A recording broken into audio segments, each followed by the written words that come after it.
They had outposts which were situated in many scattered areas, but there were a fairly large number of them in what is now Spain and the Pyrenees, because they were watching these giant-sized men. To them, they were giant-sized. Romanians were about 2 feet tall, and these people were about, what did they say, about 6 feet, 5 feet? Yeah, about 5 feet tall. Anyway, they were watching these people grow for several reasons, which we'll come to. Now, fossils of Aureopithecus are described as having a mixture of chimpanzee, gorilla, orangutan, old world monkey, and human traits. A little less than 5 feet tall, it is doubtful that Aureopithecus habitually stood erect, but the arm bones and teeth had many human characteristics. Now, when the African tectonic plate moved northward, the Arabian plate simultaneously moved to the northeast, drawing closer to the Euro-Asiatic plate until they joined through a line which roughly followed the Taurus Mountains, the Kurdistan Mountains, and the Zagros Mountains. Now, apes in the Austria-Czechoslovakia region bred Kinopithecus females and macaque females, and descendants of the mergers migrated through the Taurus Mountains, the Kurdistan Mountains, and Zagros Mountains, and they became baboons of Arabia and Africa. Now, baboons.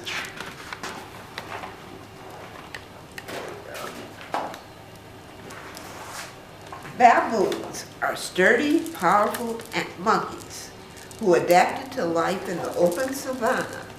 Biologists state that the heritage or ancestry of the baboon is an enigma or puzzle.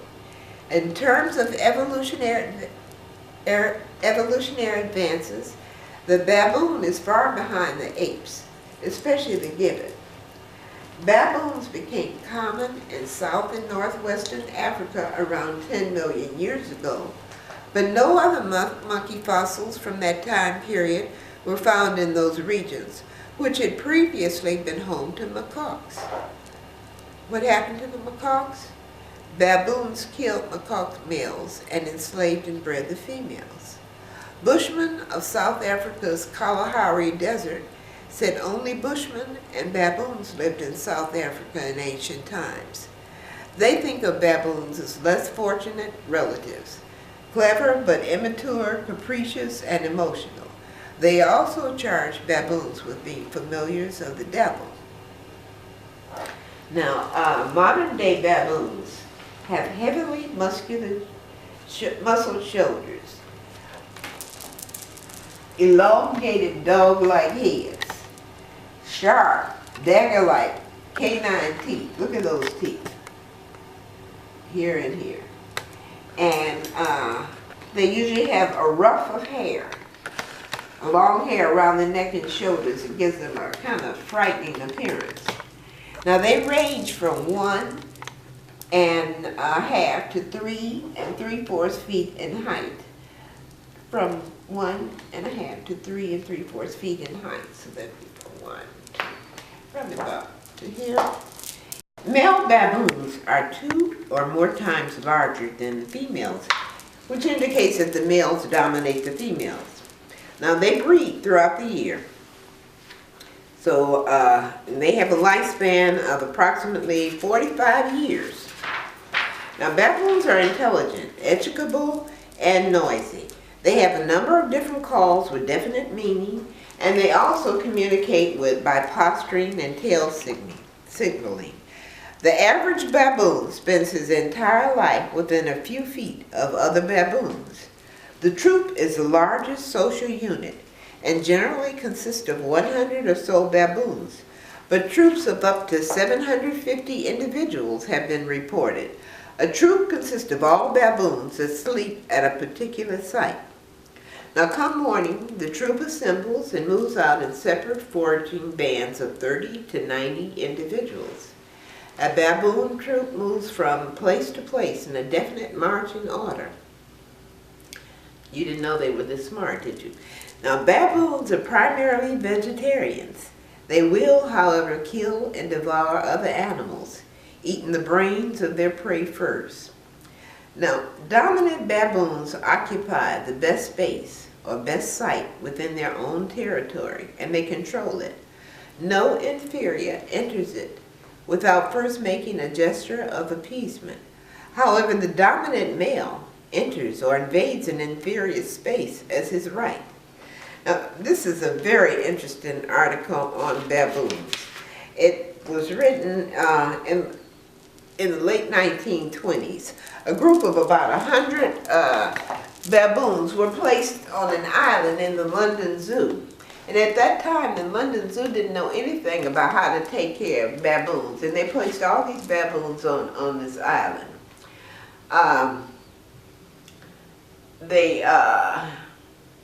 Now the Hamidrous male baboon herds his females and is jealous of them at all times. Even if one of his females is not sexually receptive, he will punish her if she strays and will certainly fight off any intruding males. Now, given these characteristics, the situation on the island in the London Zoo was an impossible one. The place was overcrowded to begin with, but worse still, there were many more males than there were females.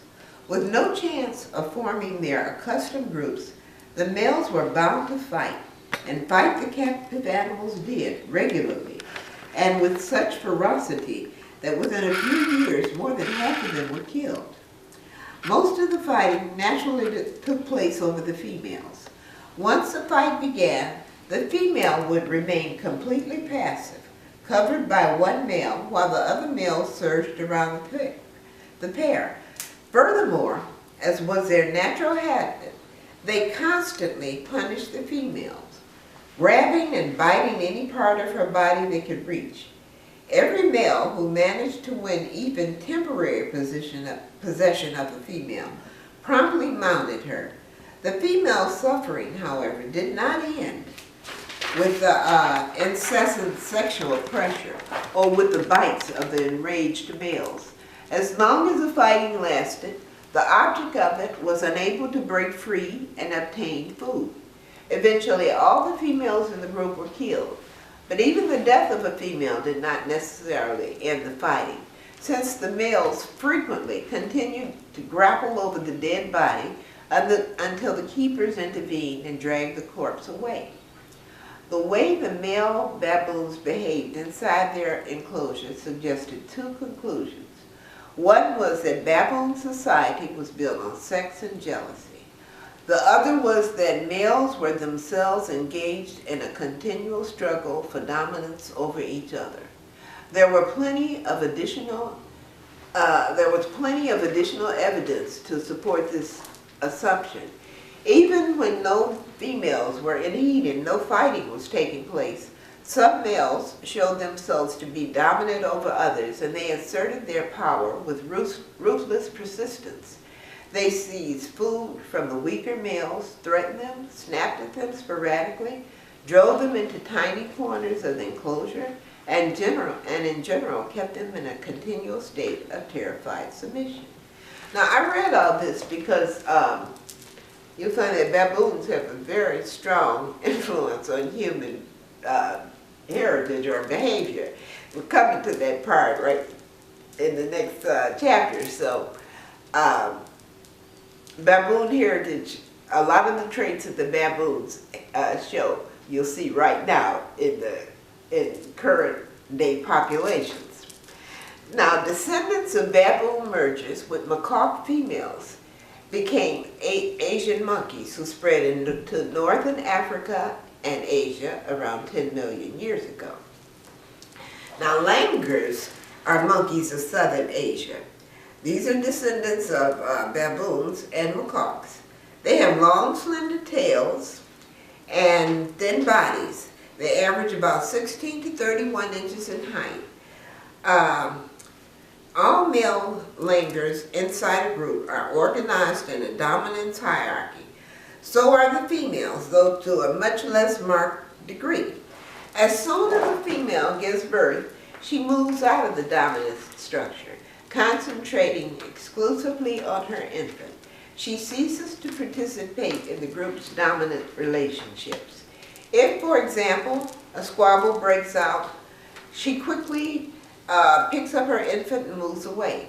So long as the infant requires all her attention, she makes no attempts to oppose her will on any other monkey, and the others in return usually make no attempt to oppose their will on her.